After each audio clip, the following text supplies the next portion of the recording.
Custo de vida, emprego e desemprego, cesta básica, tarifas públicas, salário mínimo.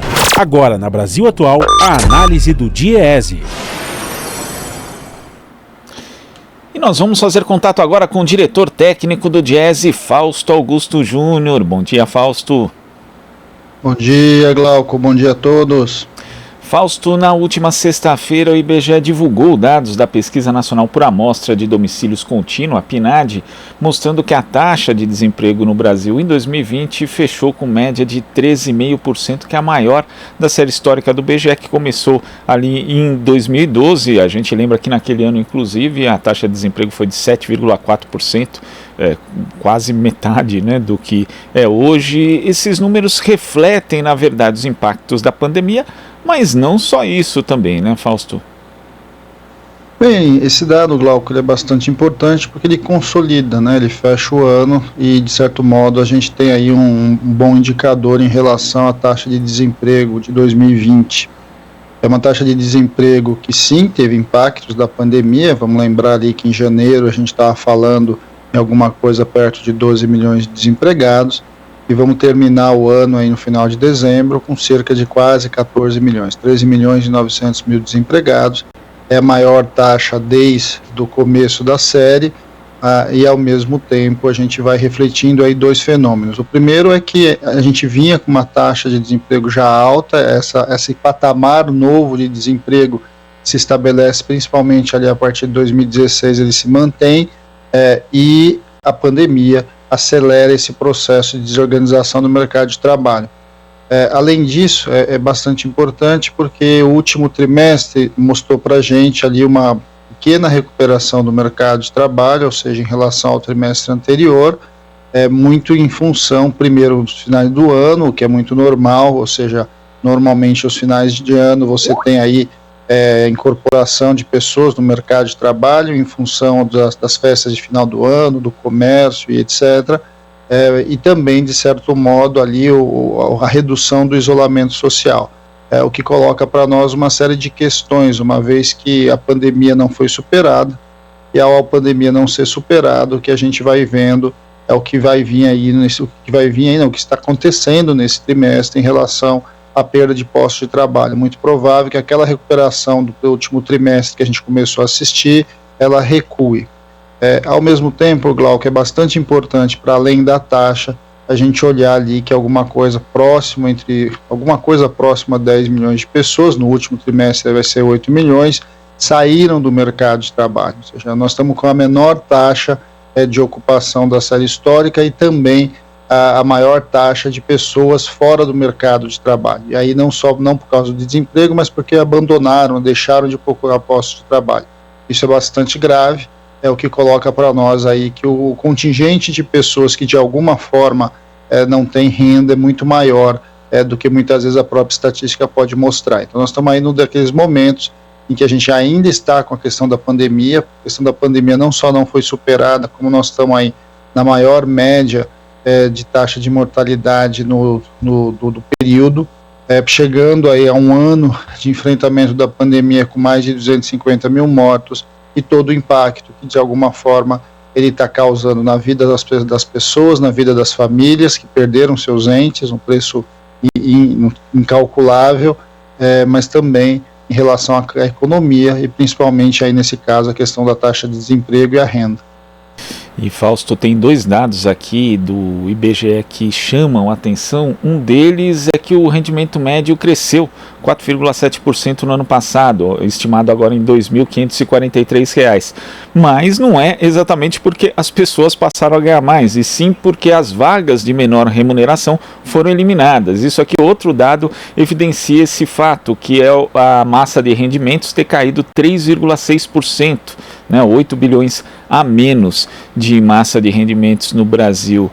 É mais um dado que aponta aí que a parcela mais pobre da população acaba pagando a conta, e também reforça a necessidade de um auxílio emergencial, assim, da forma mais urgente possível, né, Fausto?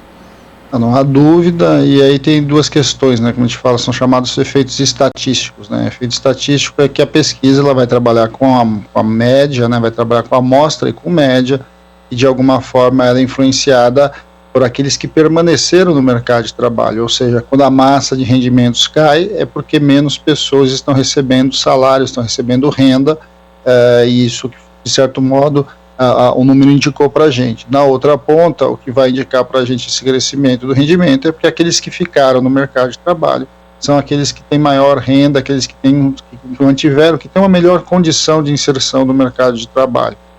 Isso coloca para nós um enorme desafio, porque desde o começo da pandemia a gente já vinha percebendo que aqueles que estavam perdendo os seus empregos são os trabalhos mais precários, empregos com menor remuneração e com menor formalização, ou seja, com uma taxa de informalidade maior. Essa é uma característica do mercado de trabalho brasileiro, bastante heterogêneo, e em todas as crises, de alguma forma, aqueles que estão nesses postos mais precários são os que sofrem mais. E eles não sofrem só do ponto de vista do próprio posto de trabalho, Glauco, eles sofrem também porque o acesso deles ao sistema de proteção social é muito limitado, uma vez que uma parte importante de todo o sistema de proteção social está vinculada à contribuição para o INSS, e eles estão fora disso, seja do seguro-desemprego, seja ali no fundo de garantia, os processos de proteção ali na hora que o sujeito perde o seu emprego. Então, é óbvio que quando isso acontece, é bastante importante que você tenha na sociedade em geral, por dentro do sistema público ali de proteção social, algum mecanismo que os auxilie. O que foi criado ali no meio do ano passado, que é o auxílio emergencial. A gente está no meio dessa disputa agora com o atual governo, e vamos lembrar, quando a gente fala de auxílio emergencial, a importância do ano passado foi que o aumento do auxílio emergencial ficou muito próximo ao valor da cesta básica, o que deu minimamente para essas famílias conseguirem sobreviver.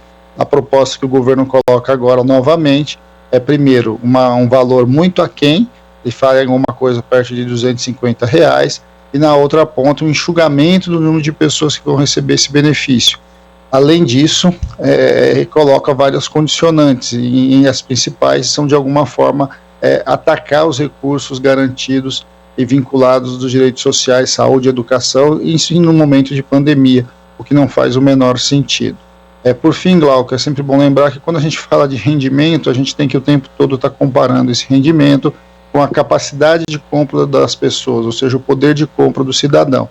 Num ano em que os alimentos tiveram uma alta bastante acentuada e que, de alguma forma, o índice de inflação não conseguiu refletir a totalidade da perda de rendimento dessas populações mais pobres. As populações mais pobres, a gente teve um aumento da cesta básica da casa dos 25%, um aumento aí dos alimentos, em média, em torno de 15%, e uma inflação média em torno de 5%. Ou seja, quando a gente olha para isso, a população mais pobre foi aquela que foi mais penalizada com a inflação e com as altas dos preços, somado à perda de renda, que a gente tem aí uma perda de capacidade de compra, de poder de compra bastante grande, num ano muito difícil que foi 2020.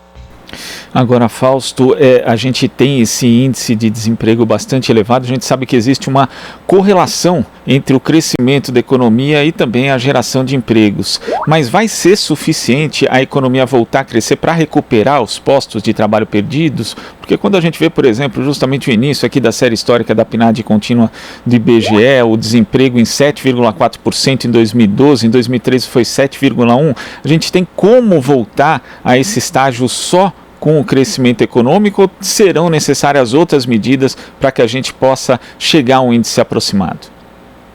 Bem, Glauco, primeiro que a gente precisa de fato voltar a crescer, e voltar a crescer do ponto de vista econômico para cima dos patamares médios que a gente começou a crescer depois da grande crise ali, que a gente teve ali no meio da década passada. A partir de 2017, 2018, o Brasil voltou a crescer em torno de 2%, um pouco menos de 2%, ficou girando ali em torno de 2%, e agora a gente muito provavelmente vai ter um tombo aí muito perto entre 4% e 5% do PIB. Primeiro que você tem que recuperar esse crescimento, acho que isso é bastante importante. Segundo que você precisa crescer muito acima disso, você precisa crescer acima de mais de 3% para você de fato conseguir absorver mão de obra a partir do crescimento. E a outra questão colocada é que a tecnologia, de certo modo, se acelerou durante a pandemia, e você tem a perda líquida de postos de trabalho e um descasamento entre a preparação da geração que está hoje no mercado de trabalho e a tecnologia utilizada. Então a gente ainda vai ter um processo de adequação dessa mão de obra em relação à necessidade do próprio mercado e da tecnologia que está sendo imposta. Tudo isso é bastante difícil e bastante precário, né? A gente vai num país em que tem uma dificuldade muito grande de lidar com as políticas de qualificação profissional, com as políticas de inserção no mercado de trabalho do jovem, ou melhor, na verdade, não há política de fato em relação a isso. Para você pensar em enfrentar uma taxa tão grande de desemprego e de alguma forma buscar colocar a taxa de desemprego em patamares como a gente viveu ali no meio da década, do começo do milênio, ali em torno de 2006 até 2010, a gente de alguma forma precisa primeiro crescer, voltar a crescer, e crescimento com o desenvolvimento social, e a gente precisa de alguma forma que o Estado como um todo, a sociedade como um todo, coloque a questão do emprego no centro da sua política. Não é o que nós estamos vendo, seja do ponto de vista da política de preço, seja do ponto de vista da política de juros, seja da política em geral aí que a gente tem. De alguma forma os fundos públicos estão sendo desmontados e são a partir dos fundos públicos que você historicamente construiu políticas de emprego e renda no Brasil. Esse é um enorme desafio que eu diria que esse governo não está muito disposto a enfrentar. A tese é que a desregulamentação, a perda dos direitos vai gerar novos postos de trabalho. E a história mostra que não é isso. Você precisa de crescimento econômico de um lado e precisa colocar a questão do emprego no centro da sua política. É algo bastante complexo, mas que imediatamente a principal ação hoje é você de alguma forma debelar a pandemia. Enquanto a gente não debelar a pandemia, não conseguir vacinar uma quantidade bastante grande da população, ou seja, a maioria da população, todos esses debates acabam ficando em segundo plano. Tá certo, Fausto, muito obrigado pela sua participação aqui no Jornal Brasil Atual. Até a próxima. Até a próxima, Glauco. Boa semana a todos. Boa semana. Conversamos aqui com o diretor técnico do Diese, Fausto Augusto Júnior. Você está ouvindo Jornal Brasil Atual. As notícias que os outros não dão.